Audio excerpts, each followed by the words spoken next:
बिस्मिल्लाहिर्रहमानिर्रहीम। अस्सलाम वालेकुम। आज पाकिस्तान अफेयर का लेक्चर नंबर 4 है और आप देख रहे हैं तालीम का तड़का।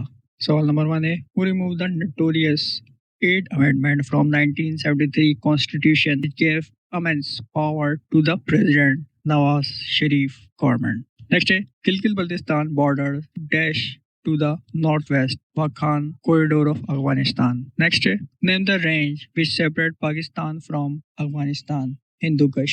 Next day, Muhammad Ghori was stabbed to death in 1206 AD.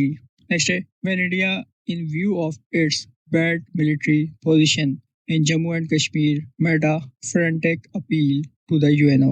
Answer is 1st January 1948. Next, which of the following is cottage industry, handicraft? Next, which country is located east of Pakistan? India. Next, which is the biggest province of Pakistan area-wise? Balochistan.